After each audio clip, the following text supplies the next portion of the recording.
Hello students, आज हम पढ़ेंगे अगला नेक्स्ट टॉपिक प्लांट फिजियोलॉजी।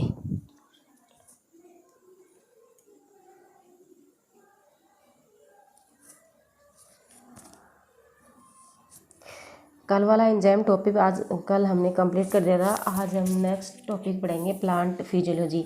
ये टॉपिक भी फर्स्ट ग्रेड में लगता है, स्पेशली मैं फोकस तो कर रही हूँ ना, वो फर्स्ट ग्रेड पे ही कर रही हूँ। तो कल वाला एंजाइम था वो भी मैंने उस पर ही किया था। एंजाइम भी वो तो मैंने कंप्लीट कर दिया, वो भी फर्स्ट ग्रेड के लिए ही था। बाकी तो सारे एग्जाम्स के लिए वो चलेगा, पर फोकस मेरा था plant physiology, plant first grade pay था। तो आज हम नेक्स्ट टॉपिक ही पढ़ेंगे प्लांट फिजियोलॉजी यानी पादप शारीरिकी। पादप शारीरिकी ये प्लांट के लिए है, ये स्पेसिफिक टॉपिक। इसमें क्या करेंगे, मतलब प्लांट पादप शारीरिकी यानी कि प्लांट एनाटॉमी। प्लांट एनाटॉमी एक होता है, एनाटॉमी का मतलब होता है आप किसी भी पादप या किसी की भी आंतरिक संरचना, जैसे पादप की कर रहे हैं प्लांट एनाटॉमी है तो उसके लिए आएगा पादप की आंतरिक संरचना। किसी जंतु की कर रहे हैं तो आएगा कि एनिमल एनाटॉमी, इसके लिए जंतु की आंतरिक संरचना देखेंगे। तो एनाटॉमी का अर्थ है कि आंतरिक संरचना, किसी भी की भी आंतरिक संरचना का अध्ययन करने के लिए हम क्या करेंगे, एनाटॉमी लिखेंगे। वैसे आकारिकी का अध्ययन करने के लिए, जैसे प्लांट की आकारिकी है, बारीकी आकार की है, तो क्या करेंगे अपन, plant morphology. Plant morphology, morphology का अर्थ है बाह्य आकार की, बाह्य आकारिकी। मतलब बाहर से वो प्लांट कैसा दिखता है, लंबा दिखता है, बड़ा दिखता है, बौना दिखता है, छोटा दिखता है, हरा दिखता है, नीला दिखता है, पीला दिखता है, ये सभी क्या आते हैं कि इसमें आते हैं। जैसे जैसे हम बाहर से हम देखते हैं ना, जैसे एक्सटर्नल कैरेक्टर हैं उसके, एक्सटर्नल कैरेक्टर बाह्य लक्षण उसके जैसे दिखाई देते हैं, हम उसे प्लांट मॉर्फोलॉजी कहेंगे। जैसे प्लांट बड़ा है, छोटा है, लंबा है, हरा है, लाल है, नीला है, ये सभी क्या हम देखने से पता लग सकता है उसकी क्या संरचना है, तो इसको क्या कहेंगे अपन, प्लांट मॉर्फोलॉजी। और प्लांट एनाटॉमी में हम आंतरिक संरचना का अध्ययन किया जाता है। प्लांट फिजियोलॉजी में कार्यकी का अध्ययन किया जाता है।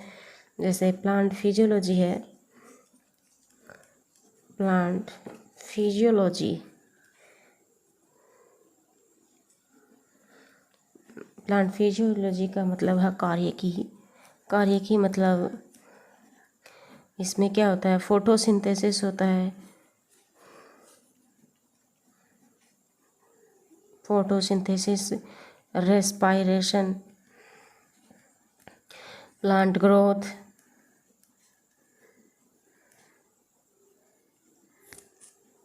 और प्लांट न्यूट्रिशन, ये सभी जो आते हैं वो प्लांट फिजियोलॉजी में आते हैं। एक आता है साइटोलॉजी। साइटोलॉजी यानी सेल से बना हुआ है कुछ, साइटो का मतलब, साइटोलॉजी का मतलब है सेल। सेल किसे कहते हैं, सबसे मतलब सबसे छोटी, मतलब क्या कहेंगे हम इसे, मान लो सेल है, इसे हिंदी में क्या कहेंगे, कोशिका कहेंगे। छोटी से छोटी, स्मॉल से स्मॉल संरचना, इसे हम क्या कहेंगे। और साइटोलॉजी में सेल का अध्ययन किया जाता है, उसके क्या कहते हैं, मतलब सेल का अध्ययन जिससे विज्ञान में किया जाता है उसे साइटोलॉजी कहते हैं। अर्थात किसी भी, ऐसे देख सकते हो उसकी डेफिनेशन, किसी भी जीव का निर्माण करने वाली, जीव, किसी भी जीव का निर्माण करने वाली, किसी भी जीव का निर्माण करने वाली सबसे छोटी, स्मॉल, सबसे स्मॉल, सबसे छोटी संरचना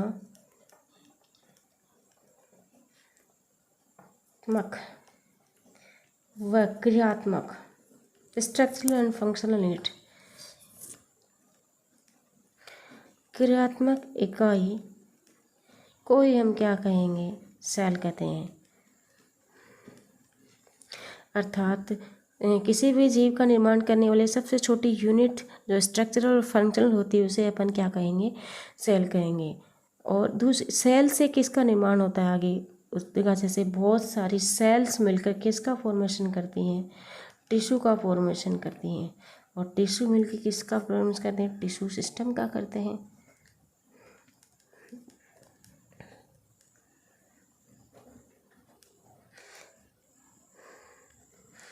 फिर क्या बनाते हैं, ऑर्गन बनाते हैं इस टिश्यू मिलके, और ऑर्गन मिला के क्या बनते हैं, ऑर्गन सिस्टम करते हैं।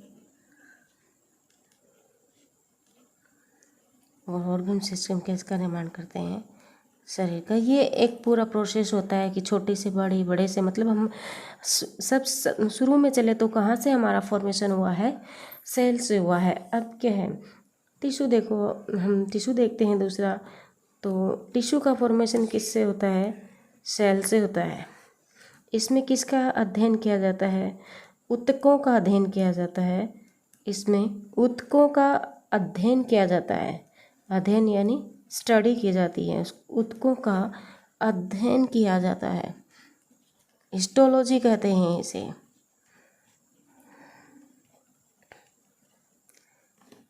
हिस्टोलॉजी कहते हैं, हिंदी में इसको मतलब औतिकी भी कहते हैं।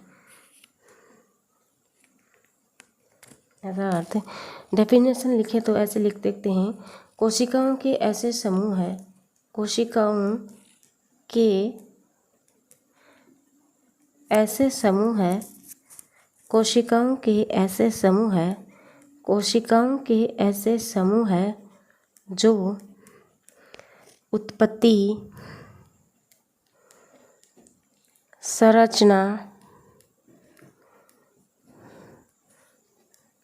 व कार्य में समान होते हैं,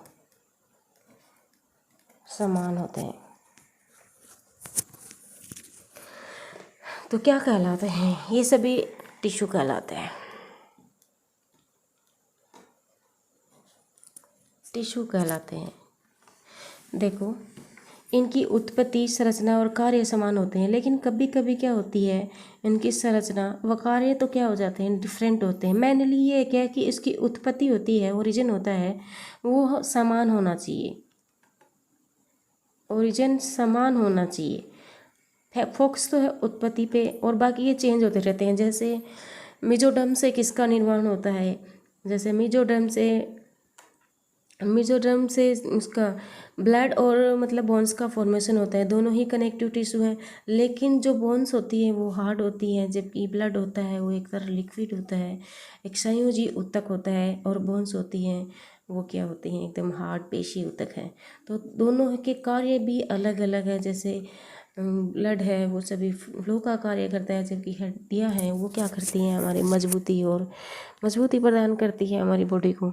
तो उनको शरीर का ढांचा बनाने के लिए हड्डियाँ काम आती हैं, जबकि ऑक्सीजन का फ्लो के लिए ब्लड काम में आता है। तो इनके कार्य और संरचना भी क्या हो गई है, अलग अलग हो गई है। लेकिन इसकी उत्पत्ति दोनों की ही कहाँ से हुई है, मेसोडर्म से हुई है। उत्पत्ति सेम होनी चाहिए, उत्पत्ति सेम होती है, परंतु रचना और कार्य क्या हो सकते हैं, डिफरेंट हो सकते हैं। में भी हो सकते हैं। प्लांट टिश्यू जो है, प्लांट टिश्यू जो शब्द है, प्लांट टिश्यू शब्द एंड्रयू ने दिया था।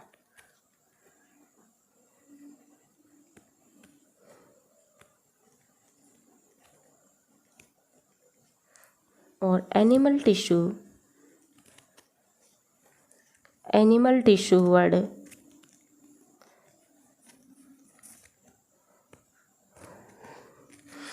बिकार्ट ने दिया था।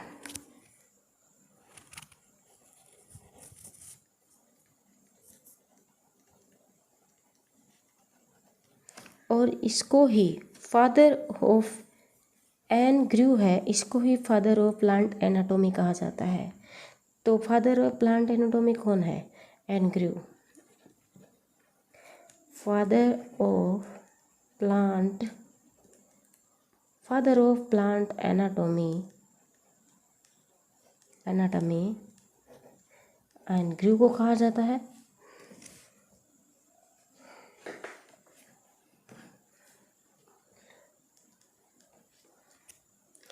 एन ग्रू को कहा जाता है। वैसे ही भारतीय प्लांट एनाटॉमी का जनक किसे कहा जाता है? के ए शर्मा को कहा जाता है। तो इसलिए कहेंगे father of Indian plant anatomy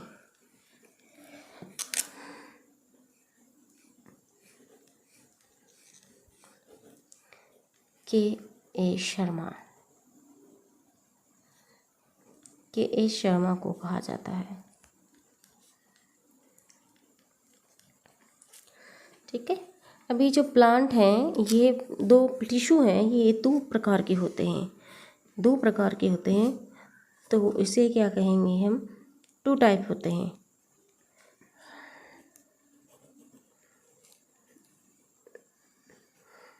एक होता है विभाज्योतक, एक होता है स्थायी। विभाजक तो क्या होता है? जैसे जीवन भर विभाजित होता रहता है, कभी भी उनकी ग्रोथ रुकती नहीं है, वो होते हैं विभाजक। और स्थायी ऊतक होता है दूसरा, जो कि एक लिमिट तक ही क्या करते हैं? ग्रोथ करते हैं। उसके बाद उनकी ग्रोथ क्या हो जाती है? रुक जाती है।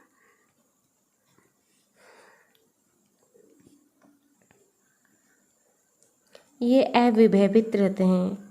अविभेदित का मतलब है हमेशा विभाजित होते रहते हैं। और ये क्या होते हैं? विभेदित होते हैं, एक समय तक ही क्या होते हैं? विभाजित होते हैं। अर्थात इनमें क्या है? कोशिका चक्र हमेशा चलता रहता है। कोशिका चक्र हमेशा चलता रहता है। कोशिका चक्र हमेशा चलता रहता है और नई नई कोशिकाओं का निर्माण होता रहता है। नई कोशिकाओं का निर्माण होता रहता है।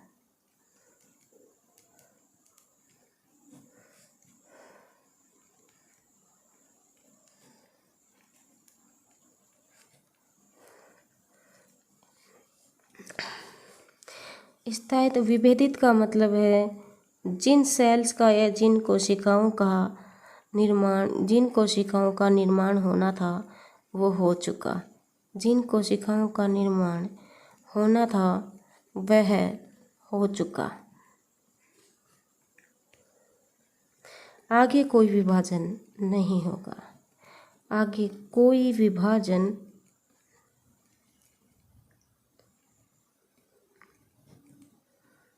नहीं होगा। इसमें क्या होता है? सेल साइकिल जानते हो ना कि कोशिका चक्र जैसे कौन सी फेज होती है? G1, S, G2 और M फेज। इसमें क्या होती है? जैसे G1 से M चलेगी, फिर M से फिर G1 चलेगी। ये स्थायी मतलब ये चक्कर चलता ही रहता है, रुकता नहीं है।